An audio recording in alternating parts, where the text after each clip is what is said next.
Get us out of there and get us our own nation back. That's what I say, said Ovington. I'm just fed up with all the money that they give to the EU when we can spend it here. I want out. For Ovington, the problem is very real. She worries that her granddaughter's 18th birthday brings nearer the moment when Dana Marie, like other young people in the region, will move away to university and work.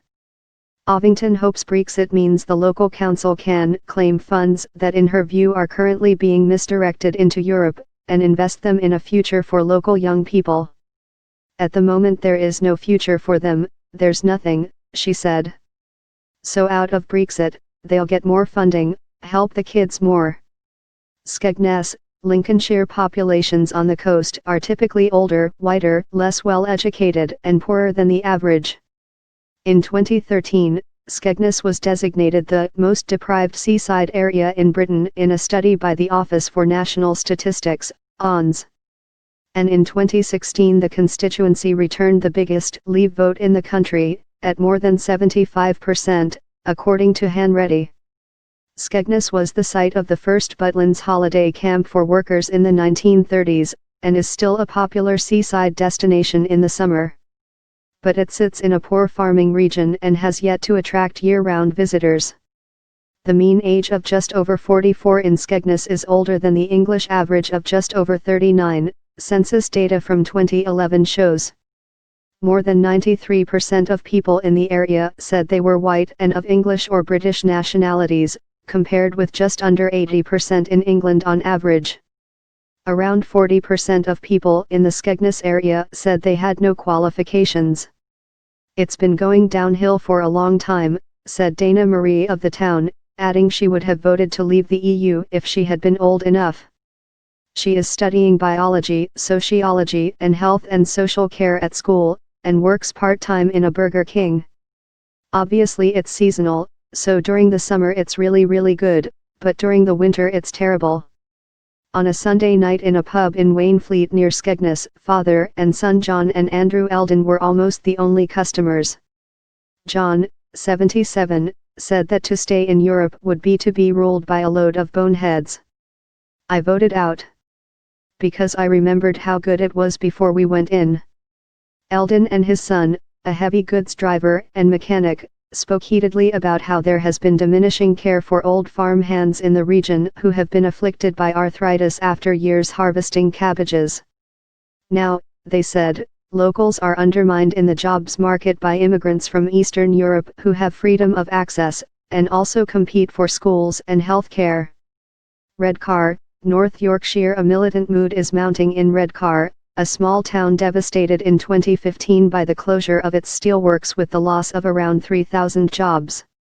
In January, local media reported, demonstrators marched in yellow vests with the slogan "Leave means leave" to urge their Member of Parliament, who backed the Remain campaign, to quit. The politician did not step down and tensions still run high. Life's gonna change after this because of the politicians who run the country, said Kevin Calvi, an unemployed 64-year-old. Everything's gonna be contested from now on. London just needs feeding all the time, to the detriment of the rest of the country, said Calvi. He said he voted to leave the EU because I didn't want the unelected bureaucrats in Brussels telling us what to do. Fish and chip shop owner and Leave voter Mark Scorer works in Redcar because businesses in his hometown of Sunderland were too expensive to take on, he said. I just think Britain's been on the decline since the 80s, he said. There's not much out there for people, sometimes people have got to move away to get jobs. They go to university to get these degrees and then they move to London, which is a shame. Further up the coast, a postcard on sale in the former fishing town of Whitby depicted the shuttered hulk of Redcar's steelworks above a banner, Dystopia on Sea. Whitby, North Yorkshire. In Whitby Harbour, kipper smoker Derek Brown said his family has been in the business for 146 years. For the past 30 or so, he says, the fish he has been smoking has had to be imported from Norway and Iceland because herring can no longer be found off the coast. The reasons for this include overfishing and climate change, but he felt London and Brussels have not helped. When Britain joined the then European Economic Community, the country opened its fishing waters to other states, which today catch more in UK waters than do UK boats. I want change, Brown said.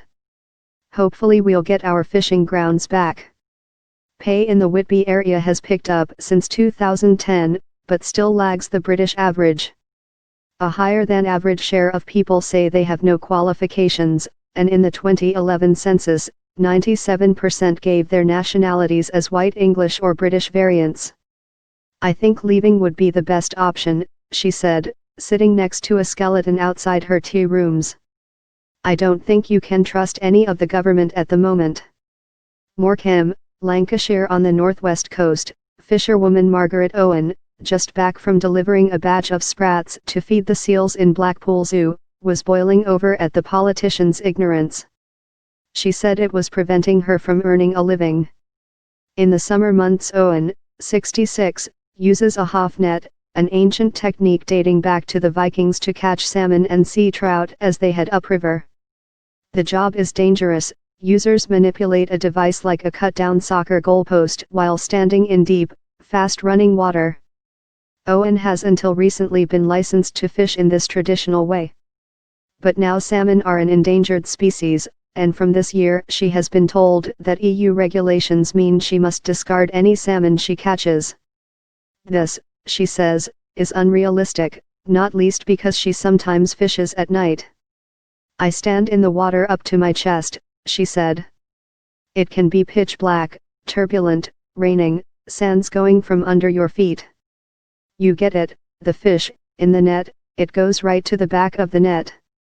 You've got to catch it, kill it and put it on your belt, and let me tell you, I haven't got time to say, are you a sea trout or a salmon?